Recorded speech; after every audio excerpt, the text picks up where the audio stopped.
So today we are very fortunate enough to have Leonard Harris here with us. Um, Harris has edited numerous volumes, including The Philosophy of Alain Locke, Philosophy Born of Struggle, 2 editions of that, a book just called Racism. There are 2 others that I actually don't have. They're at home. He's a co-author of the biography on Alain Locke. And just this year, the book we're reading for this class is a collection of his actual writing. He was a professor of mine at Purdue and remains a professor at Purdue. Could we welcome Leonard Harris?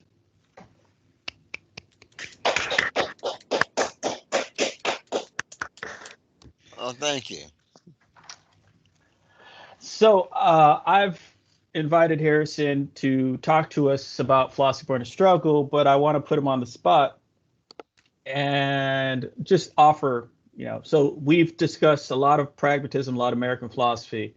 We discussed your piece on insurrectionist ethics and the piece on Can a Pragmatist Recite a Preface to a 20-volume suicide note. I'm wondering, do the students have questions about that material right off the bat? I mean, would you want to offer up anything that's lingering, worrisome that you want to ask? Actually, maybe to kick things off, perhaps we could go around and introduce ourselves. We don't have that many folks, so.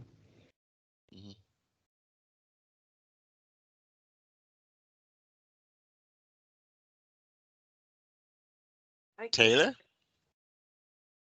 Hi, my name is Taylor. I'm a sophomore from Atlanta, Georgia, and I'm a double major in philosophy and French. Sweet. Right. I'm Noah. I'm a sophomore poli-sci major. I'm minoring in philosophy from Cleveland, Ohio. Cleveland, Ohio? Yep. Wait a minute. Well, who's from Cleveland, Ohio? What's Noah. My name's Hey, Noah. hey, homeboy. Harris is from Cleveland too.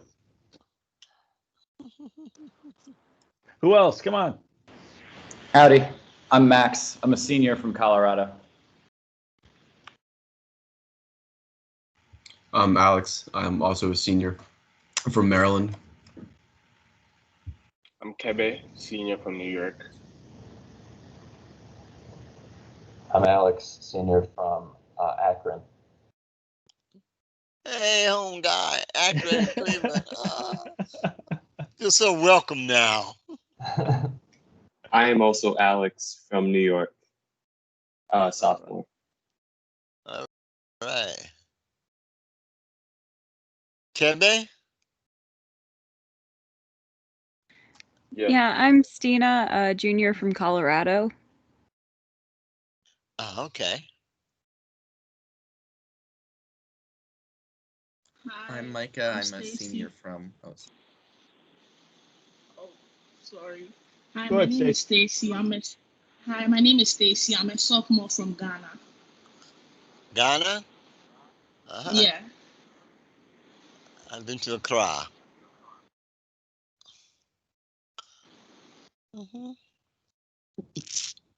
Micah, go. Hi, I'm Micah. I'm a senior from Columbus. Micah? I'm missing someone. I don't see. There's me too. I'm Alicia, and I'm a sophomore from Caldwell, Ohio. Oh, okay. Well, hello, home girl.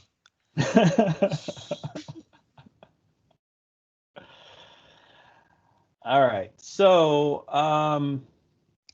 thank you for indulging me. Do you have questions that you wanted to lodge at Harris from those pieces we read and in relation to pragmatism?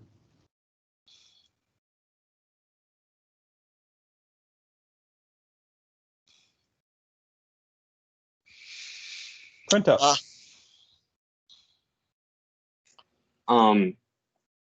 I know in Philosophy Born of Struggle, you sort of argue against the current episteme, that being one that allows for necro-being and misery of others. So my question is, you sort of reject a single theology. So my question is, if you're so against misery and necro-being, why not sort of like have like a created telos, like we should be aiming towards a future where these things just don't exist? Okay, a nice question. There's why not just posit that as a telos? You know, part of what a telos means is that you are compelled to move in that direction, or the other way around. The telos is dragging you toward it.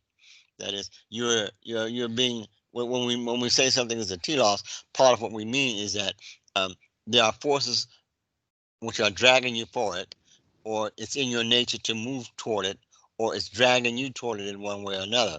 And it is an end goal, and it's a permanent state once you reach that telos.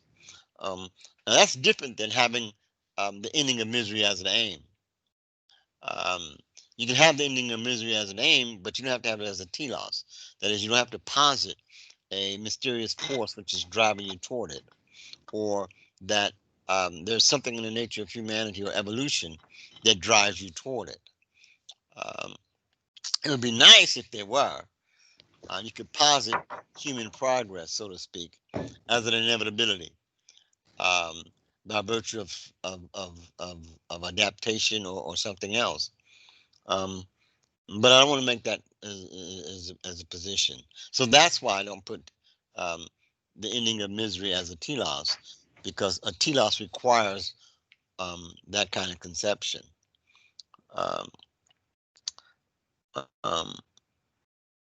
Another question that Paulo Hutanji asked me that's related to this. Paulo Hutanji is an African philosopher. He's Francophone, and African philosophy. He did a book called African Philosophy, among other things.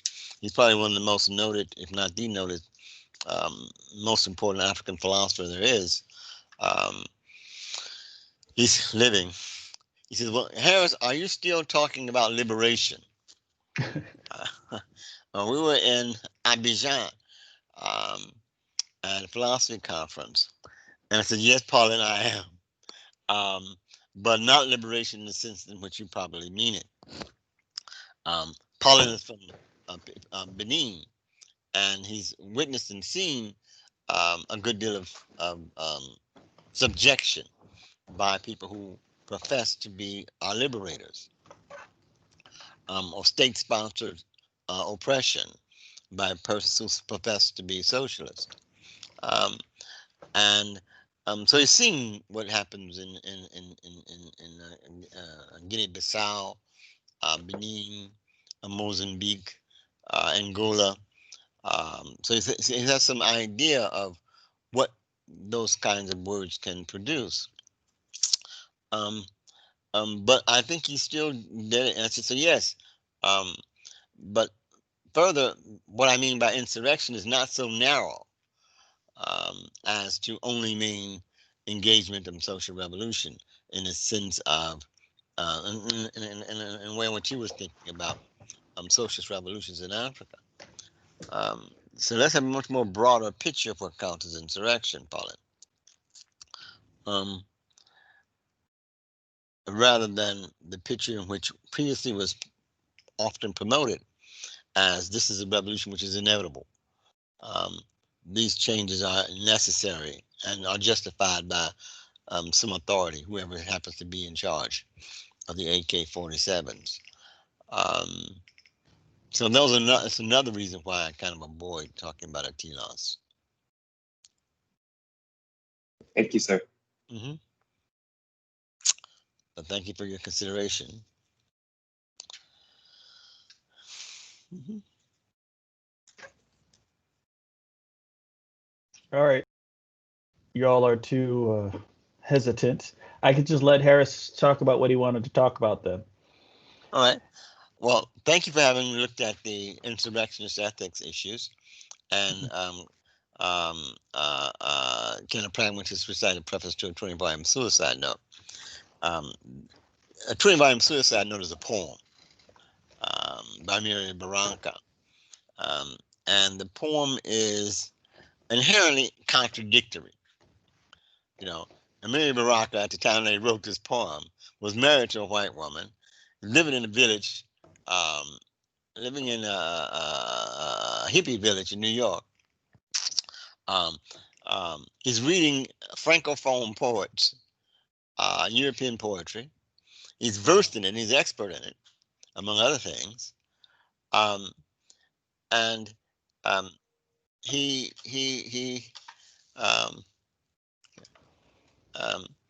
writes a poem. Says he's conflicted. You can't trust white people, but he's living with a white woman. He's living in a progressive village. He's writing a poem in a style that's not particularly African American or African. He starts the poem off with a quote from a European poet, and it tells you don't read European poetry. He says you need to promote more black identity, but you know he couldn't find a black person within 5 miles of where he's living. So he's conflicted, you know. And in some sense, that's the analog to say, look, a good deal of life involves conflict. A good deal of life involves struggling through these kinds of issues. And there's no neat roadmap for you already. Right? So you need to be able to kind of read these things for yourself and work through them. Right? Without presupposing an algorithm that's an algorithm of reasoning that's already there. So in some sense, that's kind of an introduction to what it is I want to say about philosophy. My little chart I put together to work through the argument is one thing, but what's behind the argument is a preface to a 20-volume suicide note. What's behind the argument is how do you step off the stage? How exactly do you leave a tradition and start a different one? And so that's kind of what's behind it, you know.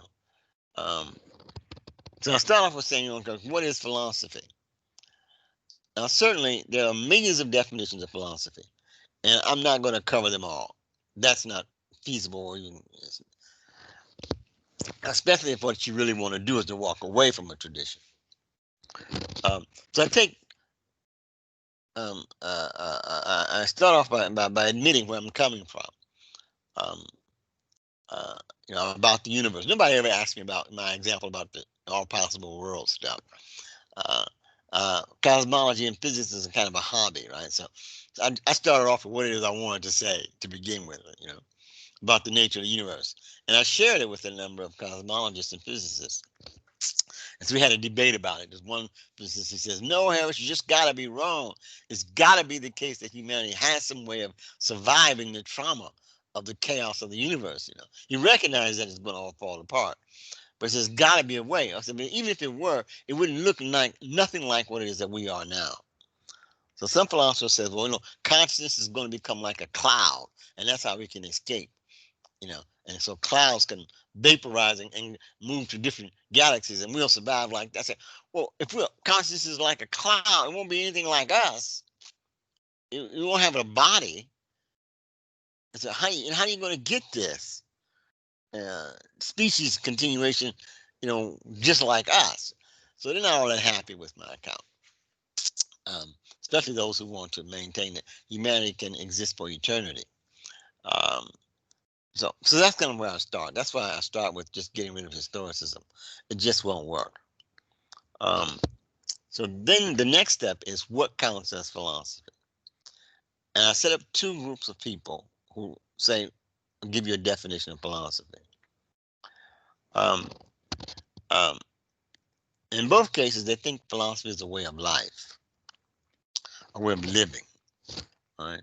And in both cases, part of what is that philosophy is supposed to be is something that an individual can have, a self can have.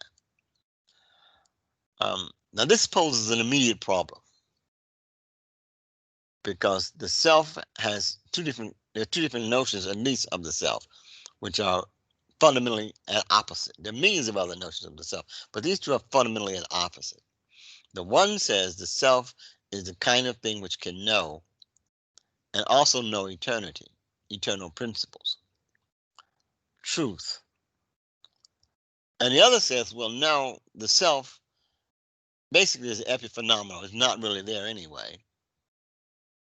And it can't really know the truth. At best, it can proceed toward it, but it can never really know it. It has to wind up becoming a soul to really know it. The other sort of problem is that the self is a corporal being, but they don't really want it to be a corporal being. They want it to be sort of resource for truth. But the minute they call it a corporal being, it means it's limitations. It's got limitations. Okay. So the next step in the argument is that, look, there's a problem here. The problem is that all these attributes you give to the self are different than the attributes you give to the soul, or the attributes you give to omnipresent beings or gods or beings of any of this sort are different than the attributes you give to anthropocentric sentient beings. Sentient beings have wills, they frolic, they have intentions, they make mistakes, they think, they die. But the attributes you give to the broad abstractions or the soul are not like that. They are incommensurable. You can't have both on this account. One is not reducible to the other. So you're giving me a picture of philosophy as kind of a person or a self. That's absolutely impossible. You can't have both. The minute the self becomes a superordinate soul, it no longer exists. That's death. But the minute the self remains corporal, it's corrupt, limited. But you still want it to be the authority for everything else. Okay. The next step in the argument is saying, okay, look, how you get to this being philosopher? What's the roots that I get there? What method do I use to get there? Philosophers have zillions of roots. Sometimes they say, just use intuition, you'll know the truth. I've got some friends that if I use their intuition, I'm telling you, I'd be scared. I just want to run away. This cat, they got some intuitions that will just drive you out your mind. Well, are you really serious? You have an intuition that what?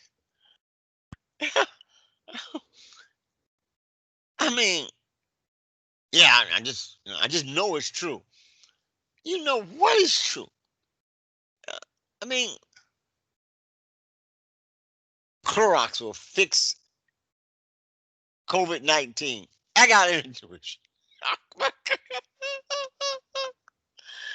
Yeah.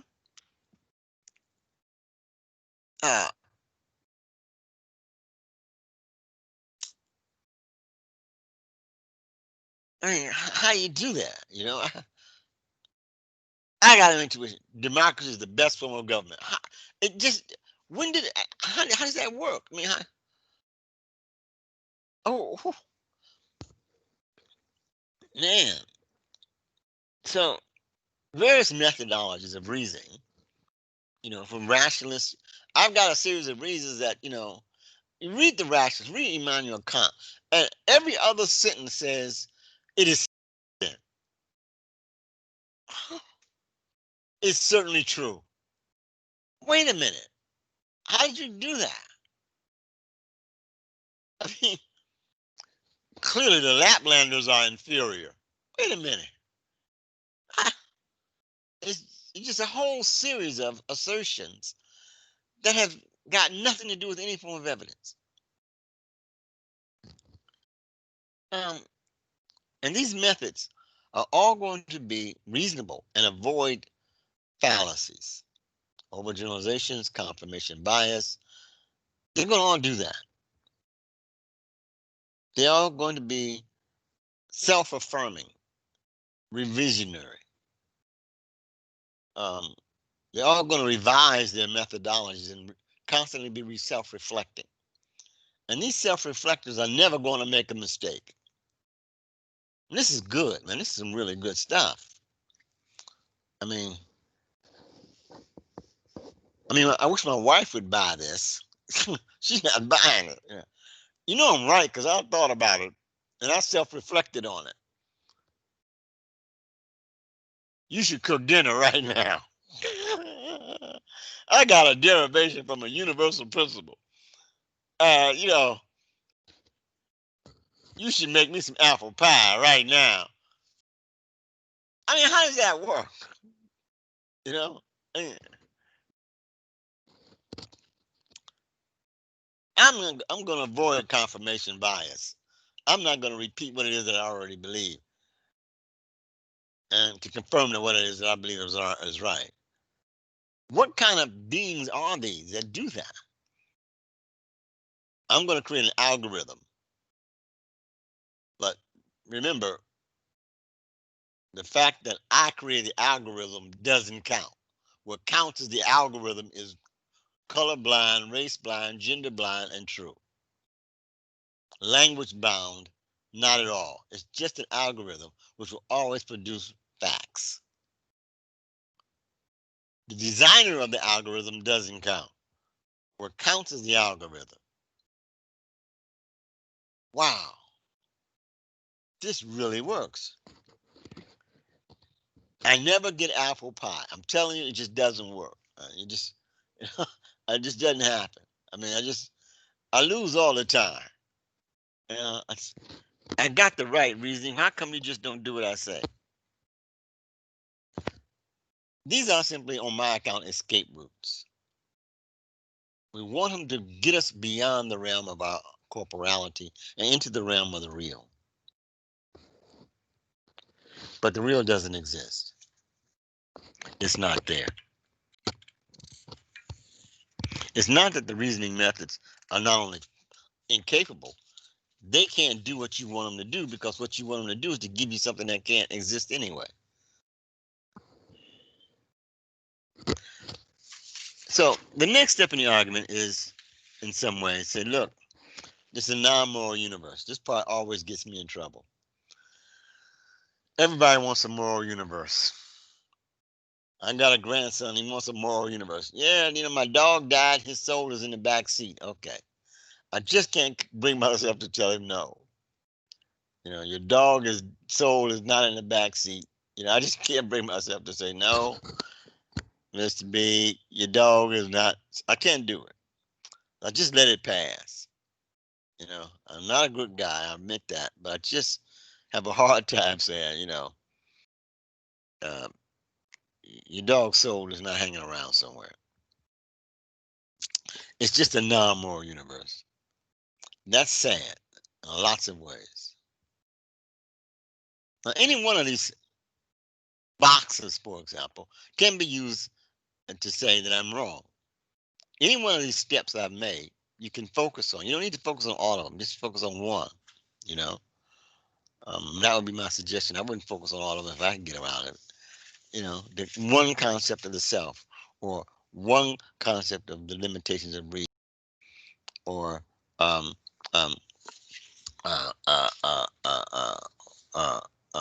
one concept of, is there incommensurability,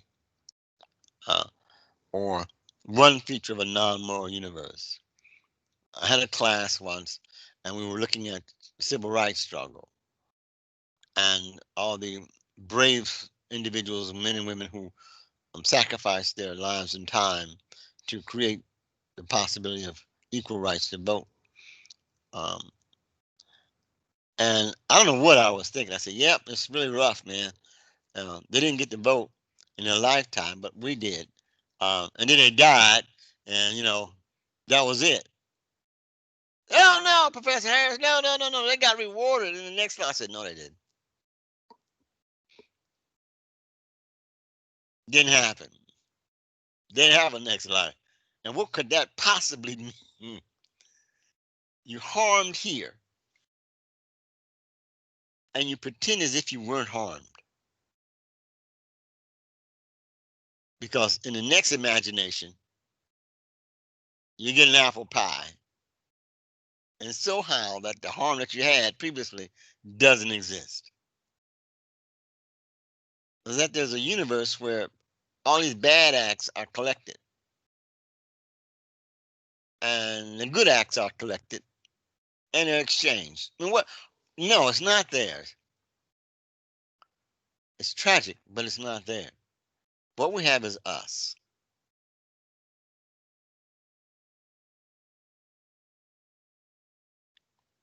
So, in that sense, that leaves me without any foundations. I'm sort of a pragmatist that says, look, there are no foundations. Let's dispense with metaphysics. But I'm serious about it. I'm like Elaine Locke. I'm going to be this relativist all the way down. There's not going to be a stop on level 3 to say, well, there just might be some mysterious beings hanging around for morality.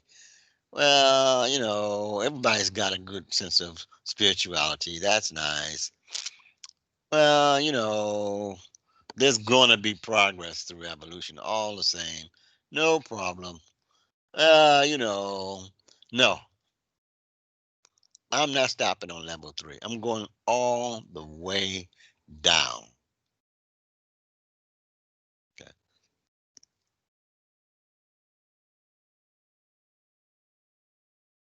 There's just none. There's no moral realism. There's no moral facts in the world out there for me to discover. There's no reasoning methodology that's going to give me all the moral facts out there to discover. I can step over the pragmatist problem of the pragmatist activity of thinking about means and ends. I'm not going to step over it.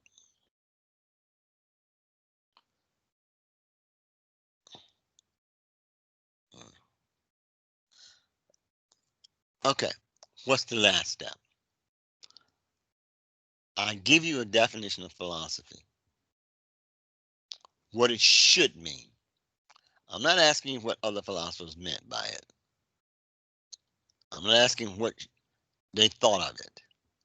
I've already given you some examples of those. I'm not asking you, is there a nature to it that for me to discover?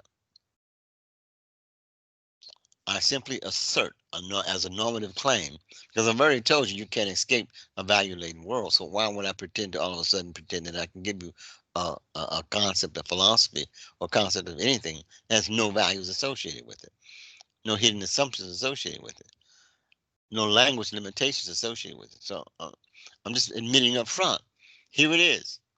This is what I think it should mean.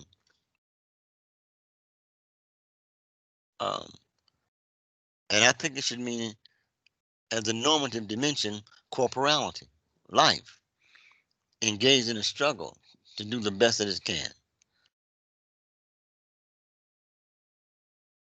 And any philosophy that can't do that, that doesn't include that, is inadequate. I might do philosophy of language, for example, or the history of philosophy, and not talk about the afflicted in that sense. Or I might do philosophy of mathematics. That's not a defeater. My point is that anything that's going to give you a comprehensive notion of what counts as philosophy should include this. I'm not interested in the status of philosophy as somehow better than something else. But if it's going to raise these kinds of questions about the nature of being and thought, if it's going to address those sorts of things, then it should tell me about the afflicted. it's got to give me some resources for it.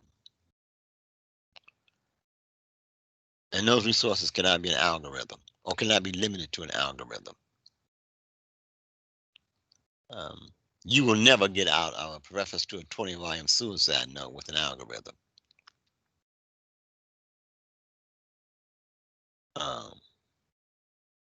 You might need one somewhere along the line. You need some evidence somewhere along the line, but it's not adequate. You need some language, some imagery, some metaphors, some similes, some sense of ways to maneuver to address the inconsistencies. That means that there's a next step in the argument, which has been a part of the argument all along, is that there's no unity theory of virtue, no unity theory of the self. In other words, there's no self there that the ancient philosophers were looking for in the first place.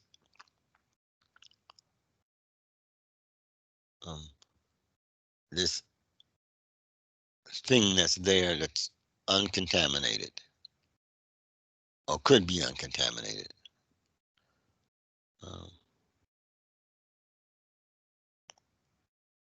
It's like thinking of the conception of Aristotelian or Platonic conceptions of courage. The courageous person is courageous even though they may make a mistake. What's important is that they have the kind of inclination, the kind of moral trait that sustains them over time, such that the being courageous is a virtue, even if it's the case that sometimes they may make a mistake in what counts as being courageous. They have the appropriate motivation, they have the appropriate intentions, and they have the appropriate character trait. The problem is that it presumes that they have only that trait. They can have other traits as well. Supervene on their courage.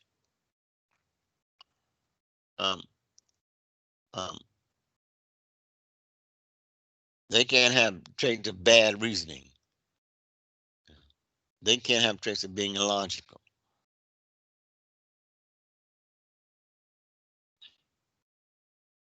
They can't have traits of being less than honest. Because all those are associated and supervene on being courage. So you have to kind of describe them in a way in which it cannot be possible for them to be a human being. It's certainly the case that it can be courageous, but it can't have that kind of purity that people who believe in the unity theory of virtue require.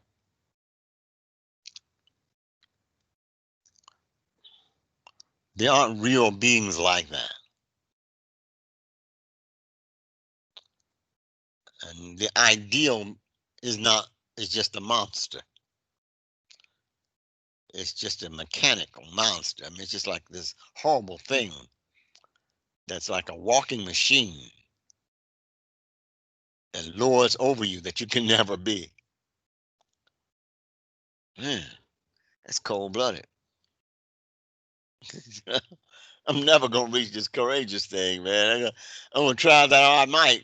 Go to every war on the planet, and I'm never gonna get this courageous thing. You know? And the closer I come to it, the further away I go, you know. Oh man.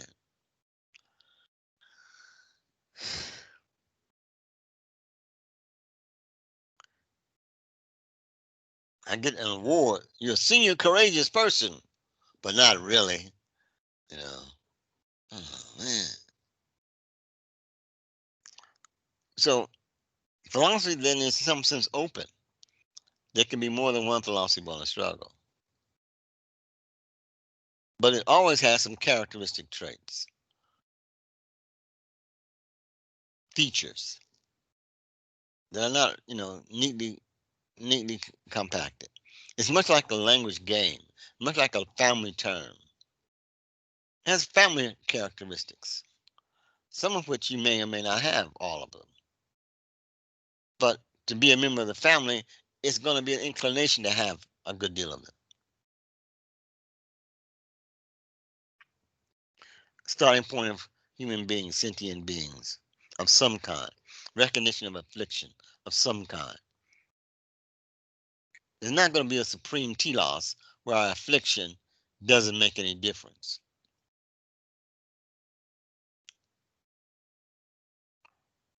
Providing some sorts of goals and projects, some sort of utilities, if you will. Philosophy born the struggles are always going to be in a pro-verse. They may not believe in a pro-verse, but they're going to always be in one.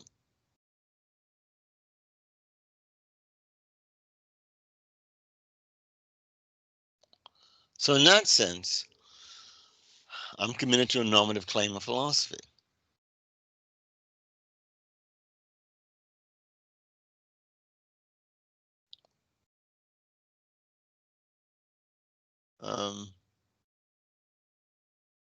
I was asked by a scholar at Vanderbilt University. He said, well, Harris, why are you dumping the tradition of philosophy that we've inherited from both traditions, both the Eastern and the Western tradition? What I wanted to say is that you got a messed up concept of what counts as East and West to begin with. Both of them are contrived terms. You know, your definition of what counts as Western, every time I look at one of these books on Western philosophy, there's nobody in it that spoke Arabic. How does that work? There's almost no medievalist who existed in medieval Europe who didn't know that what they were reading is a translation from the Arabic or wasn't in converse with them. Well, how is it that you all of a sudden magically forget that Spain was Muslim up to Alsace-Lorraine? How does that happen? Where are the other philosophers who were non-Christian or didn't have associated with Christianity or had other languages? How did that work? How did you give me a book called The History of Philosophy and you show me this long list of philosophers with Greek and Latin and you don't tell me their original language? How did that work? You know? You show me a map, but all of a sudden there's not Turkey on it. Oh man, golly. How did that work? What'd you do, man? You just like wiped out that whole, I mean, you know, nobody in ancient Greek would have had a map that looked like that. Then we're not going to include any Orientals. Do you know anybody who defines themselves as Oriental? Have you ever met anybody who ever said, guess what, I'm Oriental? It's a concept that you mapped onto a whole bunch of people because you didn't want to include them in your white racist Christian determination of who counts as Western. We're going to make money. We got to include them in some count. They got to get out of here. Are you Orientals? Ah, that works. So I didn't do that. No, I didn't say Eastern and Western. I said, who's Eastern, man? How you get to be Eastern? I mean, the ancient Chinese would not be quite happy with you lumping them together with these Indians. They just wouldn't be pleased with that. I mean, they just, wait a minute. How did we get there? Anyway, I said, I'm not trying to fix them. I'm not trying to fix either tradition. I've left the asylum.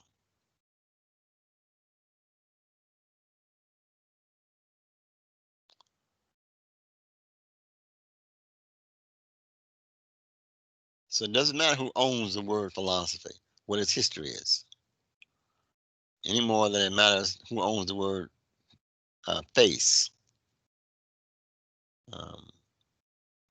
There's no need translation of saving face in English because you don't have a concept of losing your ability to be reincarnated by losing faith. So you don't have a neat translation. So since I don't have to own that, even if there's no neat translation of philosophy into some Arabic or Spanish or Chinese term or African language, Doesn't matter. I'm not trying to be faithful to it. I want to leave the asylum. And one reason I'll use this model of an asylum to sort of get you behind the text is that, have you ever read an article about an asylum, a psychiatric ward, where everybody was cured? The psychiatrists fixed everybody. The counselors fixed everybody. Everybody that admitted to the psychiatric ward got fixed by the psychiatrist. And they closed down the ward because they were all fixed. No. They all lost their jobs because they found a solution to have a repair everybody in the psychiatric ward of their malady. Their schizophrenia, the depression, they found a solution for it in conversation or drugs. And everybody got to go home and live their own lives normally because the psychiatrist fixed it. Okay. If you want to leave the asylum, you just got to leave. I'm not trying to repair the traditions. I don't have a fix for them. I'm like Angela Davis. I want to have an abolitionist attitude.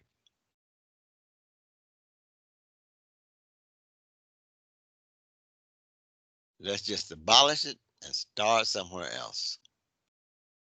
So I'm starting somewhere else. I'm not going to worry about the rest. So, a group of Oxford, a group called People for Women in Philosophy asked me, how do you do philosophy born a struggle?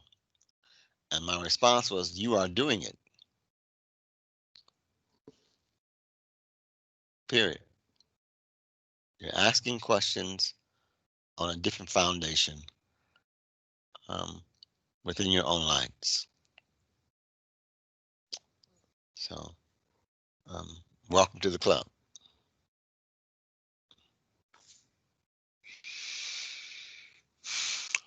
I think I've talked too long already. Folks, you have questions? Please ask them.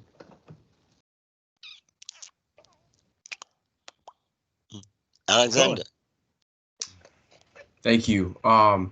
Yeah, so you talked a lot about abolishing the traditions and getting rid of them. And so my question then is, I mean, you focus a lot on pragmatism, and my question is why?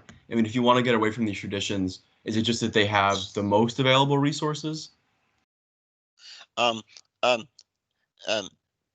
Yes. I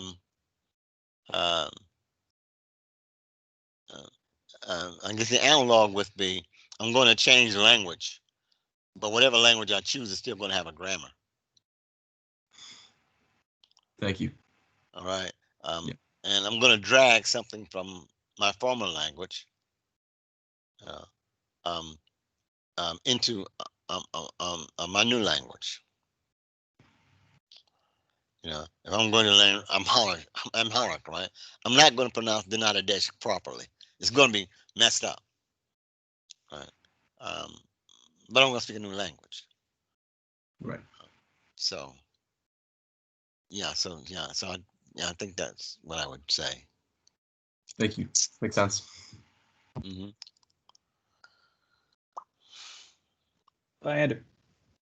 Mm-hmm. Yeah. So I'm wondering about the extent to which you see yourself in agreement or disagreement with Richard Rorty. I don't see the reason reading Richard Rorty at all anyway. I think the best thing for people who do read Richard Rorty to do is to read Philosophy Born a Struggle and study it. And then maybe they'll have something worthy to say. Another way to think about this is I'm going to talk about a well-ordered society. But there's not a single well-ordered society. There's not a white one. So I can't talk about China, Bhutan, nothing. But because whatever they are, they're not really well ordered. They've got less crime than mine, but doesn't matter. Fewer rapes than mine, but doesn't matter. You know, a more stable economy than mine doesn't matter.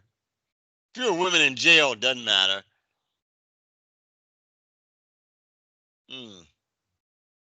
Funny definition this well-ordered thing is.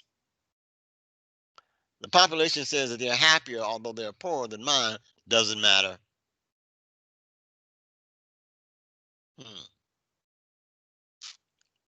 There's been no civil war, civil revolution in the last 10 years. It doesn't matter.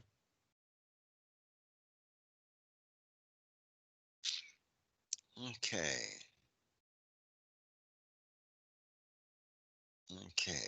So I suggest people who read Rorty, read Elaine Locke or somebody else so they can recover from their malady.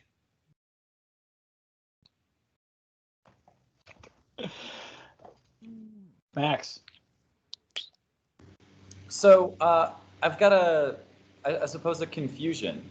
You kept mentioning that the real doesn't exist, that there is no kind of universal real.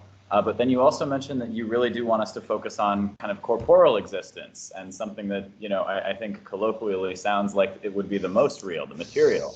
And I'm wondering if you reconcile those 2 points. Yeah, when I say the real that philosophers are interested in, what they mean is a transcendental real, not something that you can put your hands on. They mean a theoretical entity. Okay, so what Foucault means by knowledge is an abstraction, which is not evident. It's not evidential in that way. It's what Kant means by precondition for the possibility of knowledge. It's got to be there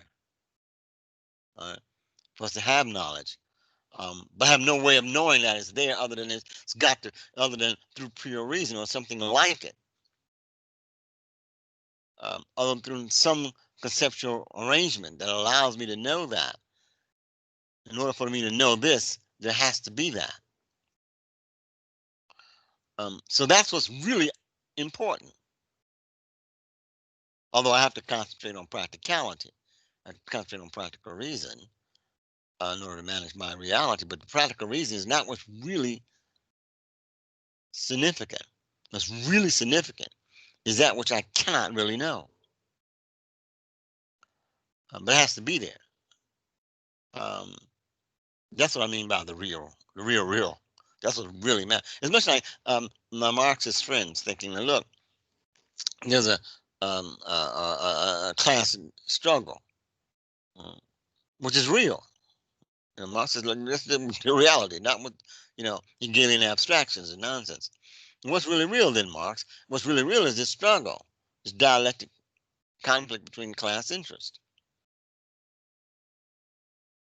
Okay, so he's replaced some sense of Hegelian series of mythologies with the immediate interest is simultaneously the universal interest. So universal interest is supposed to be really real. That's what's really important. So I'm sacrificing my life as a revolutionary worker on the front lines in order to help make that real actual. Or rather, it is actual, except I just don't know it right now. So that's what I mean by the real. And then, of course, as you point out, I talk about corporeality, sentient beings, dogs and cats and people. That's the best I can do. I think we exist. And I don't think we're epiphenomena. And I think we can do without the monsters.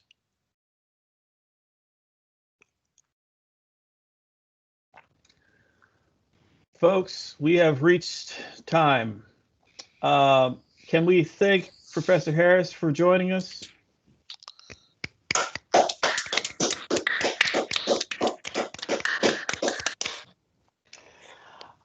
So we will continue on reading this same material. If you need to run, you can run. I'm going to try and keep Harris around for a little while to answer extra questions if anybody has them.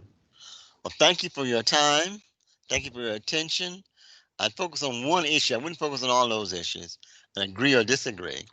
And I hope it'll give you some food of thought for some issues. And appreciate your taking the energy to read the text at all. I'll look to continue on. The struggle continues.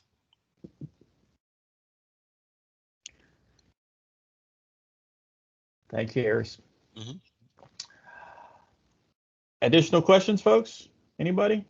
Lingering thoughts? Kevin, you didn't have a question. Put you on the spot. Cold-blooded. He's there? He's not there? He's hiding.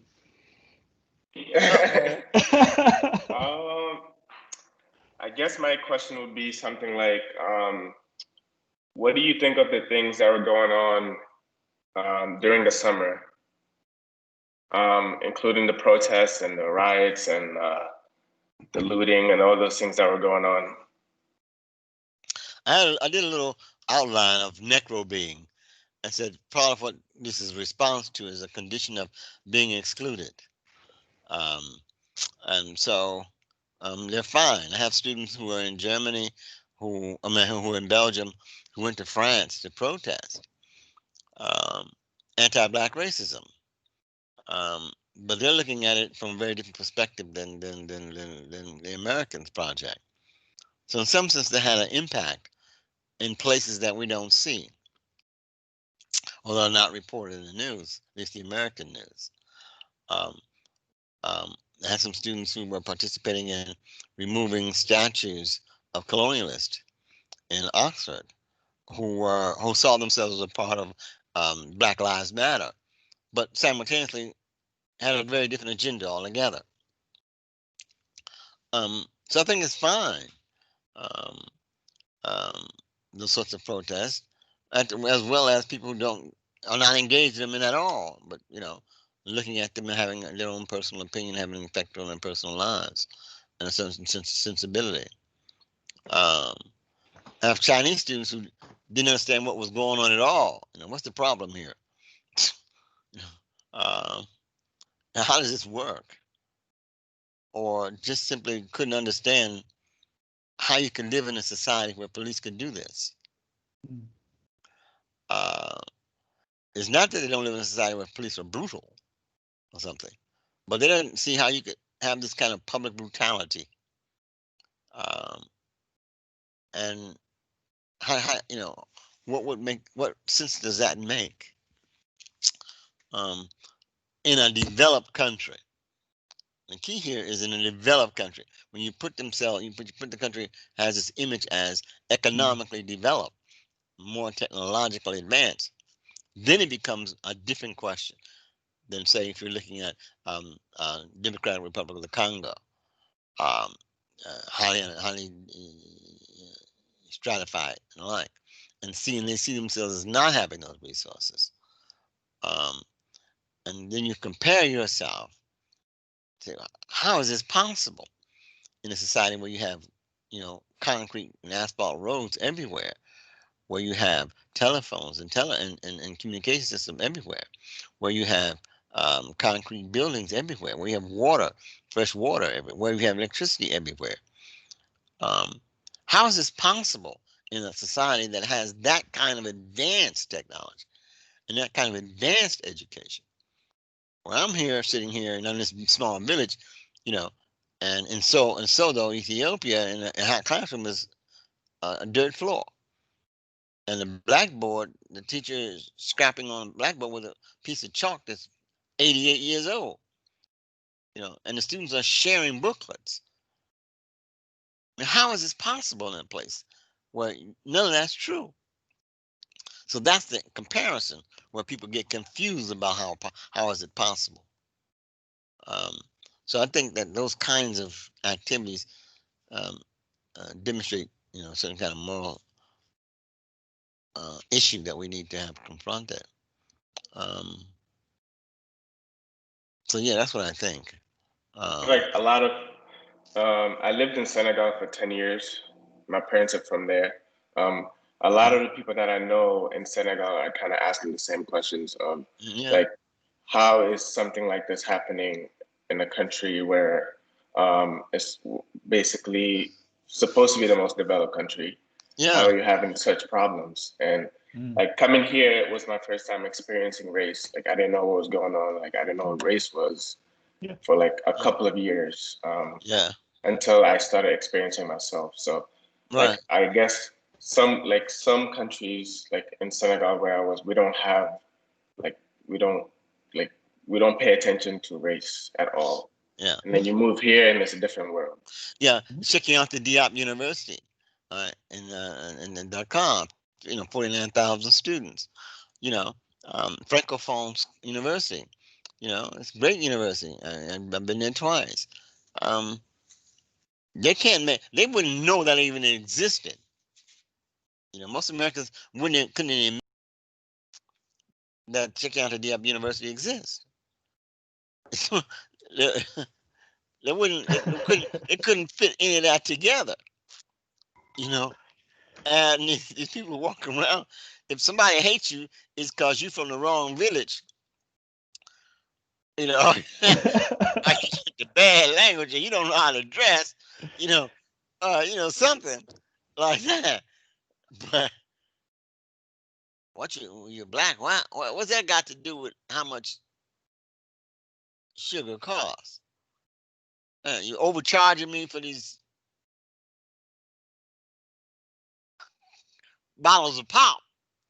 And I'm pissed at you because I hate you. But the rest of that doesn't match. You have to walk into the world of black-white reality.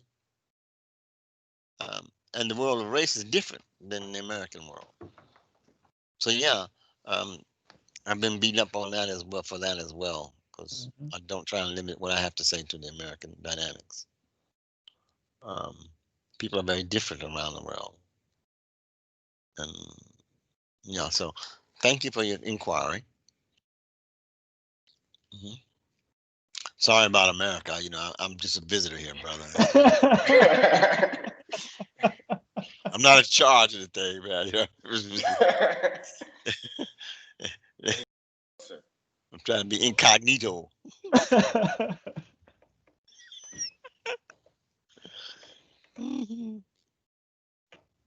Any other questions, folks? All right. Well, thank you for your interest, and I hope to see you soon. Thank you. All right, Max. Thank you very much. Take care, folks. Take care, Max.